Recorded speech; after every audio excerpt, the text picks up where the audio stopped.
Tales from the Darkside, the Yattering and Jack explored. Temptation will always be with us for one reason. Our thoughts can't withstand not playing a game of what if. We want to imagine what our life would be like if we made a different decision or took an additional risk, and the excitement may take us to exciting places. After all, we succumb to temptation every once in a while, and the final consequence is either joy or regret. But while temptation is a part of our daily life, one has to consider if it is a condition that affects only humankind. Surely it's simple to believe that such a concept might apply to our dogs and the like, but let's take it a step further and apply our inquiry to the great enigma known as the afterlife. Do those non-corporeal manifestations of humanity bear the same trappings as we do in life, and are they as susceptible to the notion of temptation as the rest of us? This is a subject that Tales from the Darkside decided to investigate in the enthralling episode The Yattering and Jack. Tales from the Darkside, a horror miscellany series created by famed horror filmmaker George A. Romero, investigates the morbid but often with a surprise. The program, which has a modest budget but a large cult following, explores horror and paranormal storylines and features numerous renowned performers as guests. Many episodes of Tales from the Darkside are based on stories written by famous authors like Stephen King, John Cheever, Clive Barker, and Harlan Ellison. Tales from the Darkside the movie, a feature film, was released in the aftermath of this series. Before we go into our explanation, we have a very small request. If you like our content, please support us by subscribing to our channel. This is a small click for you, but for us, it means a lot. Thank you, and let's begin.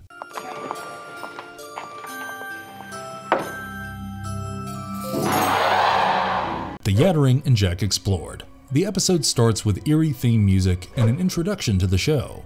The scene changes to a Christmas tree with lively Christmas music playing in the background. A strong gust of wind knocks some books off a shelf and disturbs the water inside a fish tank. A rod slams into a painting before falling to the ground.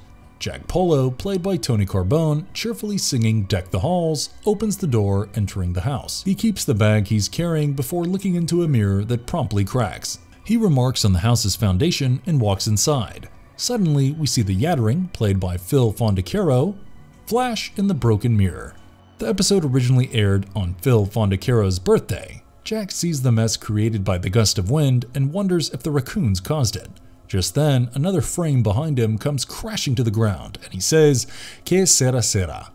Jack then notices the fish inside the tank boiled to death and wonders if the thermostat needs to be changed. As he turns away, the fish tank and the books under it fall to the ground, and Jack seems irritated. Just then, Amanda, played by Danielle Briceboy, opens the door to the house, and Jack goes up to her. We see the Yattering destroying a throw cushion on the couch for a split second.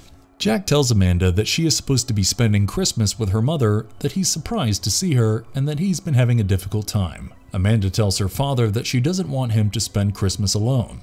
Jack tells her that he has bought a turkey, took the tree out, and decorated it. Overjoyed at this, Amanda goes to the living room, only to find it in a terrible state. Jack tells her that it's just him being clumsy, but Amanda refuses to believe him.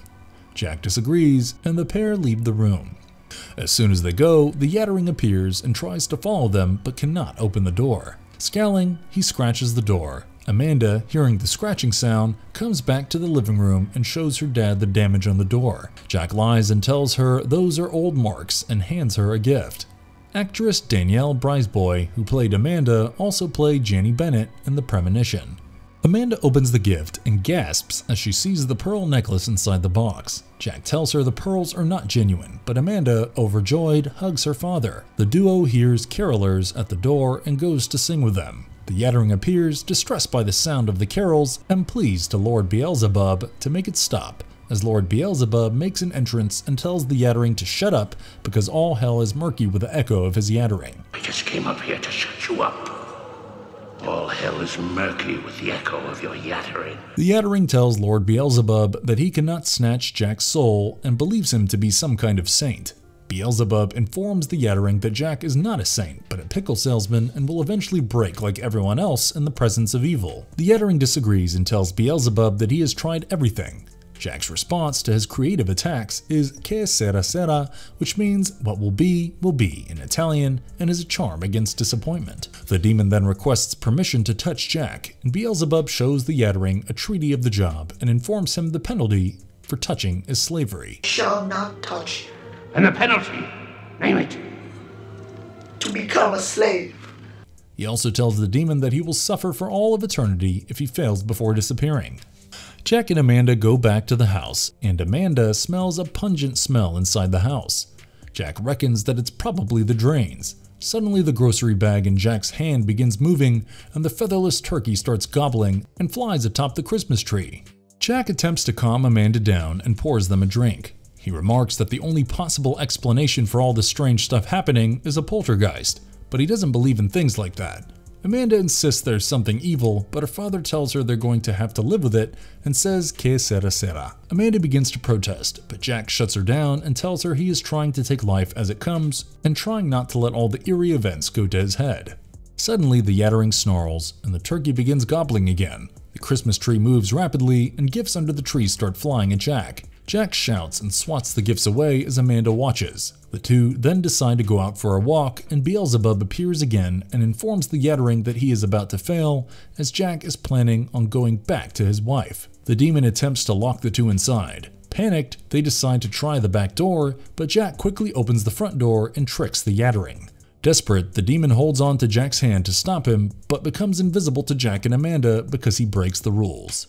Jack then drags the Yattering inside and shows him the mess inside the house. He is aware of all the rules and the demon's identity, much to the Yattering's surprise. Jack informs Amanda and the Yattering that the demons wanted him because his mother was a witch, before promptly ordering the Yattering to clean the house and make Christmas dinner.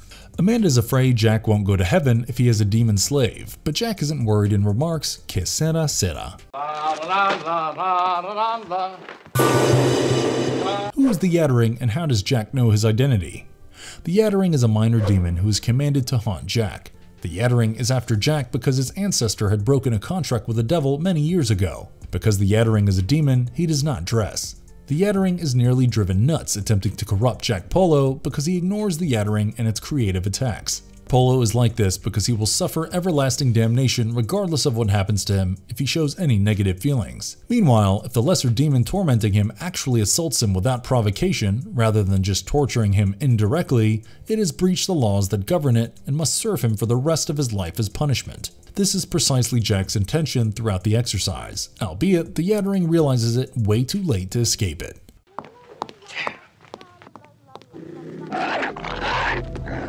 Why should you watch Tales from the Darkside, The Yattering and Jack? The Yattering and Jack is based on a creative and inventive premise. The Yattering and Jack benefits from both major characters' father-daughter relationship.